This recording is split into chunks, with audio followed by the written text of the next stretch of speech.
Muy bien, pues aunque empezamos otro tema, pero realmente es como una continuación en cierto aspecto.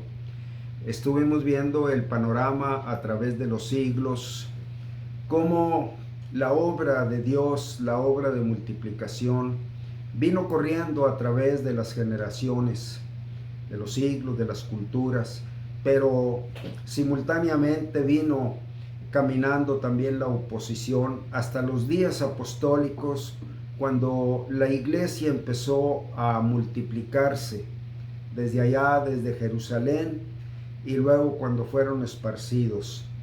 Bueno, eso, la idea era entender que Dios es fiel y que Él es fiel mayormente a su Hijo Jesucristo, que Él es fiel a la obra que Él habría de llevar a cabo en la cruz, de entregar su vida para redimirnos, para rescatarnos, justificarnos, santificarnos, que Dios es fiel a su Hijo Jesucristo. Y también, pues en Cristo, Dios extiende su obra para que llegue a nuestras vidas, porque ese fue el propósito de que el Señor Jesucristo muriera en la cruz, resucitara y que Él pudiera vivir en nuestros corazones por el Espíritu Santo. Bueno, ahora nos vamos a ubicar hasta cierto punto con la misma fidelidad de Dios y la oposición, pero más que todo visualizando el entorno, el medio ambiente en el que nos toca vivir nuestra generación, cómo está declarada esa oposición, pero al mismo tiempo cómo está declarado la fidelidad de Dios para seguir su obra por medio de esa multiplicación. Ya llegó a nuestras vidas, pero Él quiere alcanzar a todos los que estén alrededor de nuestras vidas y más allá, ¿verdad? Su voluntad es que prediquemos de esta obra del Evangelio a toda criatura y que hagamos discípulos en todas las naciones. Ese mandamiento contempla el plan de Dios, la voluntad de Dios de levantar una multiplicación espiritual a través de nuestras vidas. Es importante no solo saberlo o entenderlo o contemplarlo, sino vivir para ello, que ahorita somos piezas vivas en el plan de Dios, que Él nos tiene en la mira para traer un grande fruto.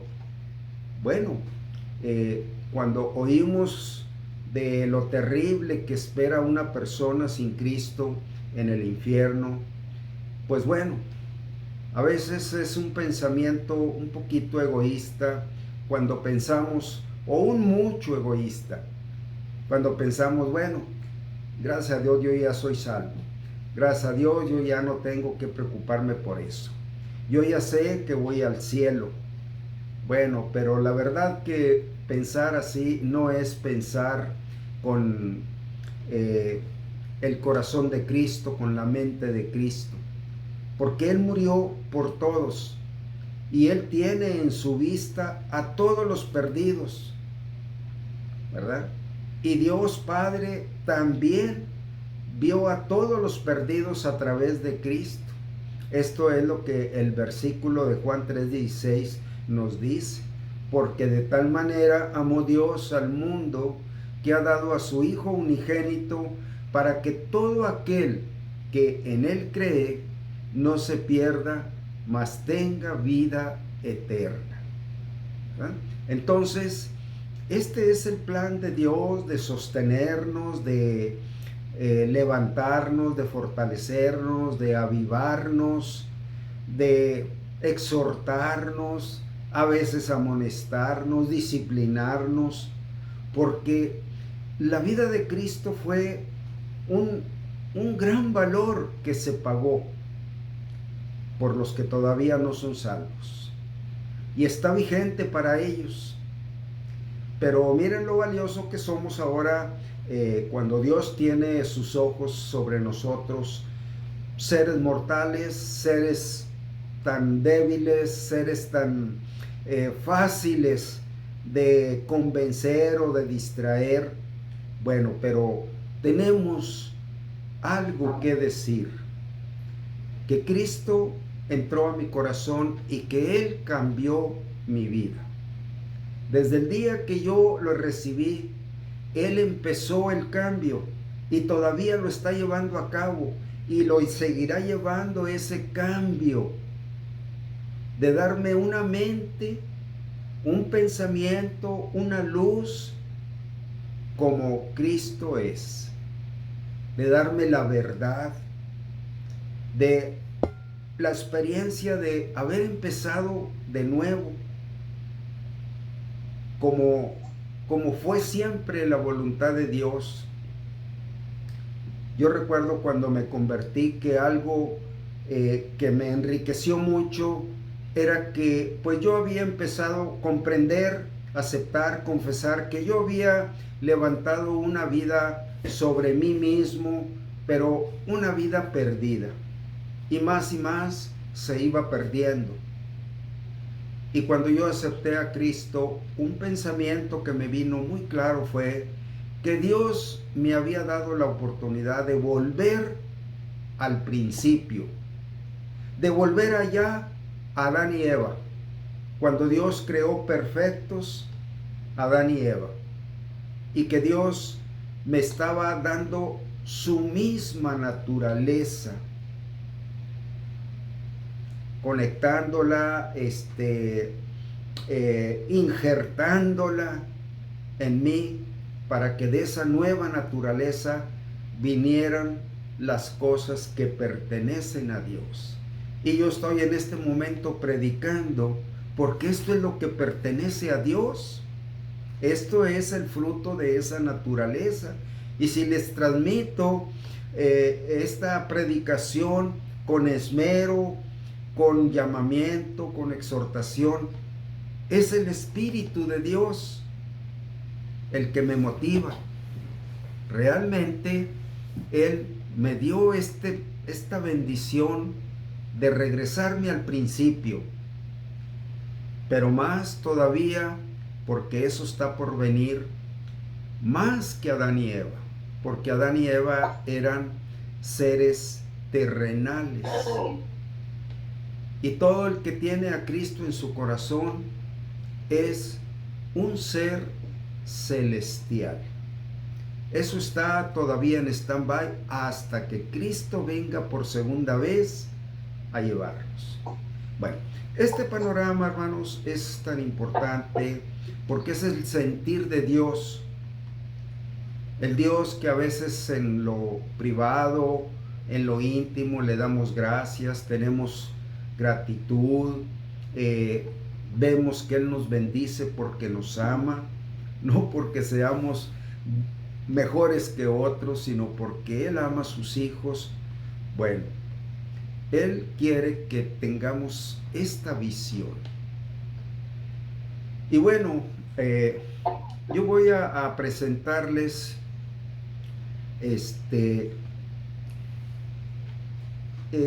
bueno, para enfocar con este encabezado, ¿cómo debemos responder a la oposición de nuestros días en contra de la predicación del Evangelio y del discipulado? Bueno, tomando en cuenta que también vivimos en una oposición, en un entorno que se opone. Bueno, ahorita no estamos sufriendo una persecución que ponga en peligro nuestras vidas. No es ese tipo de oposición el que se nos relata, que en el inicio de la iglesia ser un seguidor de Cristo era al precio del martirio. El Imperio Romano mató miles y miles de cristianos porque no quería que se predicara otro nombre mayor que el del César. Bueno, hoy en día esa persecución está atenuada, aunque efectivamente sí, hay lugares aquí en nuestro país, hay lugares donde hay una persecución igual al precio de sus vidas de los que son cristianos. Pero en un sentido generalizado, nosotros no tenemos ese tipo de oposición. Entonces, ¿cuál es la oposición de nuestros días? El mundo. El mundo. Yo he comentado en algunas veces que en la Biblia se nos enseña 3 acepciones de la palabra el mundo. Por ejemplo, ahorita mencioné Juan 3:16, de tal manera amó Dios al mundo que dio a su Hijo unigénito. Bueno, Él amó al mundo de la humanidad, de las personas, ¿verdad?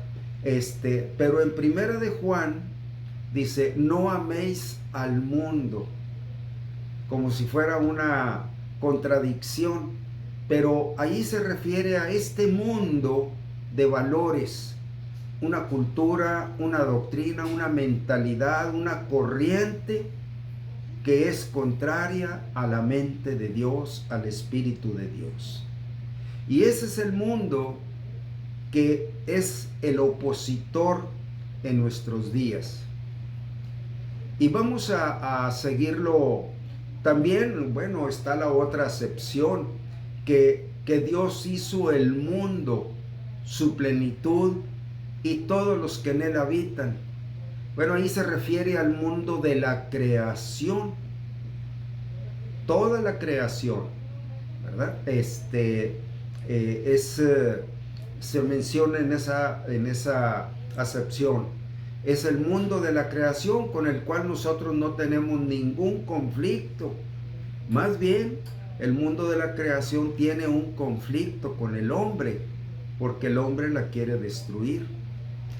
Pero centrándonos en este punto, el mundo es una mentalidad, es una cultura, un espíritu que no viene de Dios.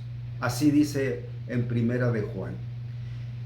En estos días la oposición se ha levantado contra los cristianos desde afuera.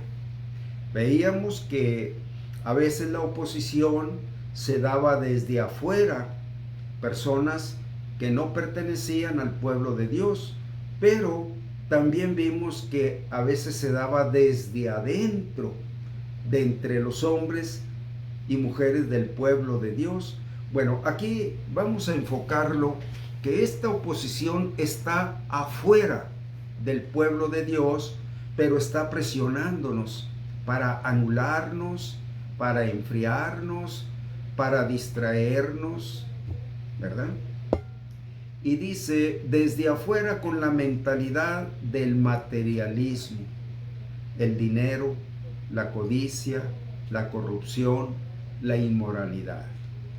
No creo que haya alguien que sea ajeno a esta corrupción del mundo. Y sin embargo, ellos, aunque no lo acepten y lo reprueben, caen en una fatalidad de decir, pues es que no hay de otra. ¿Qué le vas a hacer? Busca tú navegar lo mejor que puedas para que no te afecte tanto esta corriente de corrupción. Bueno, entonces eso es el entorno donde nosotros vivimos, donde hacemos nuestras vidas, donde mandamos nuestros hijos a la escuela, donde obtenemos nuestro sustento, donde vamos a trabajar.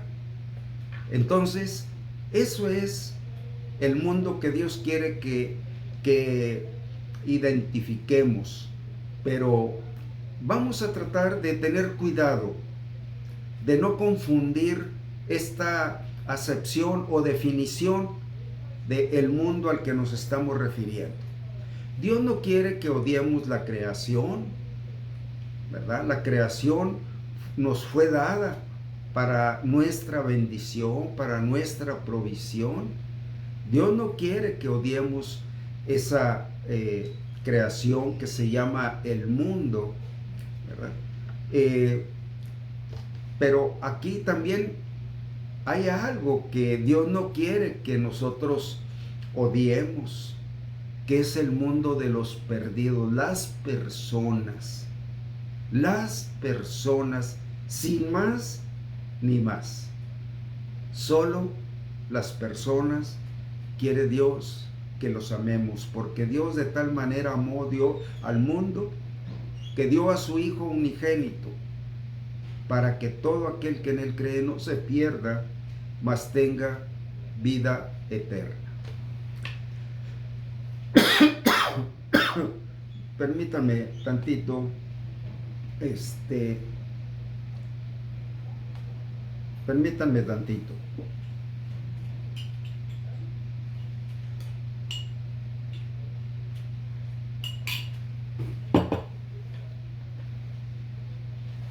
Es que tengo aquí un jarabe casero.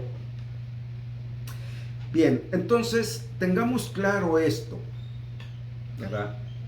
¿Cuál es este mundo que se opone y que Dios nos dice que no amemos? No améis al mundo ni las cosas que están en el mundo. Bueno, hagan de cuenta que Dios dice, yo amo al mundo de los perdidos, pero sin sus cosas. Sus cosas me son de un olor nauseabundo, ¿verdad? Porque Dios dice que eso no proviene del Padre, sino del mundo.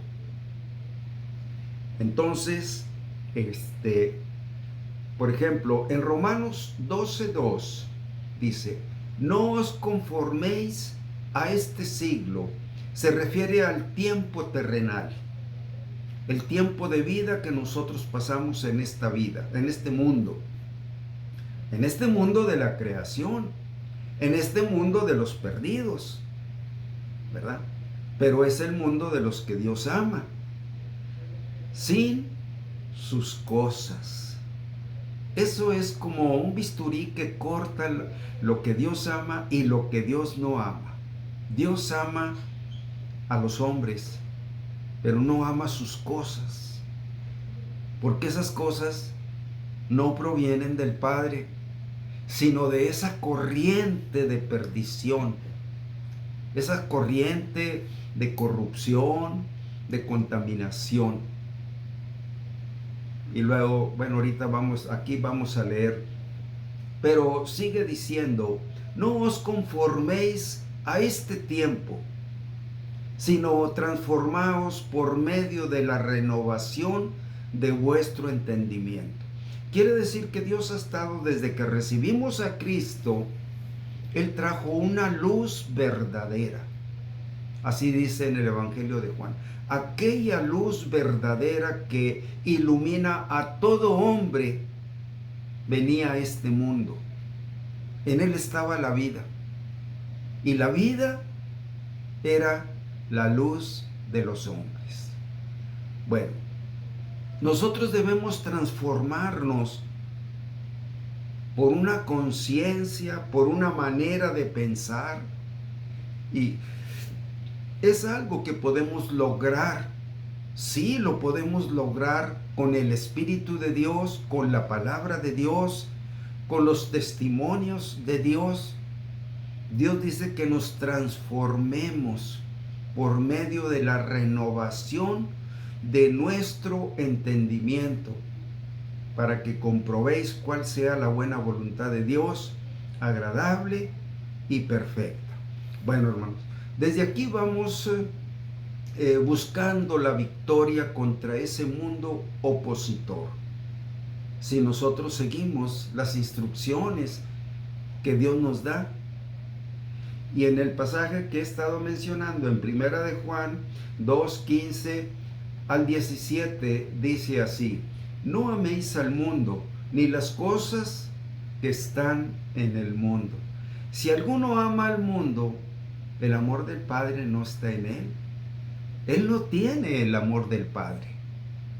Si alguno ama al mundo, quiere decir que si alguno hace esto, pues ese tiene otro primer amor.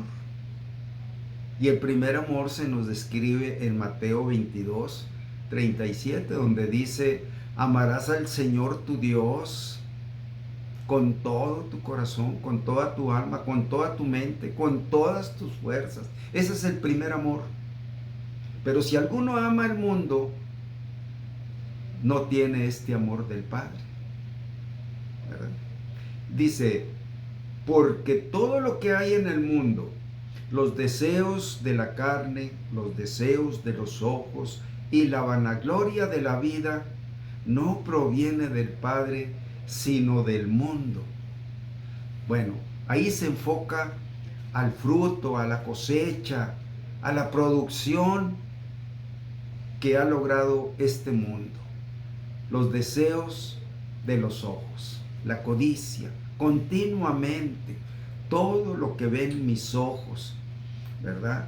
Los deseos, los apetitos carnales, las pasiones carnales. Eso no proviene del Padre. Eso es fruto del mundo. La vanagloria, la soberbia, el orgullo, la altivez, la vanidad, el desafiar a Dios, el quitarle la gloria a Dios y atribuírsela a sí mismo. Esa mentalidad, dice Dios, tú no debes adquirirla ni hacerla tuya. Bueno, y el mundo pasa. ¿Qué es lo que vamos a ver aquí? Porque ese mundo está muy próximo, hermanos. Ya puede decirse como cuando se tiene una olla, ¿verdad? En la lumbre, y se deja ver que todo el gran guisado que se tiene ahí empieza como a burbujear y a hervir. Así está ahorita el mundo, en esas condiciones, como ese guisado que empieza ya a hervir para quemarse. El mundo pasa y sus deseos, pero el que hace la voluntad de Dios permanece para siempre. O sea, nosotros vamos a continuar en el plan de Dios, y Dios va a quemar, como vamos a ver aquí, Dios va a quemar toda esa vanidad del mundo, toda esa pecaminosidad, la va a destruir y va a quedar en cenizas realmente. Entonces, porque es el fruto, no es la creación que Dios hizo, son el fruto de las cosas que el hombre hizo. Entonces, el hombre, con todo lo que hace, le quita la gloria a Dios, echa a Dios fuera, y eso es lo que está haciendo el mundo, echando a Dios fuera de lo que es suyo. El mismo hombre, pues Dios lo creó, aunque el hombre no quiere ser de Dios, no quiere pertenecer a Dios. Ahora vamos a ver un poquito más centrado el plan de Dios para este mundo de corrupción, y el propósito de mostrarnos esta visión de lo que va a pasar. Y esto va a pasar, hermanos, tan pronto venga el Señor Jesucristo por nosotros en el arrebatamiento. Va a pasar y va a suceder, pero como les digo, ahorita el cultivo o el guisado está ya cociéndose, cocinándose, y se sienten los olores, se siente el calor, ¿verdad? La descomposición, porque es una olla no de cosas suculentas, es una olla de corrupción lo que hay allí, es una olla de cosas inmundas. Así es lo que describe Dios el mundo, como una olla de cosas inmundas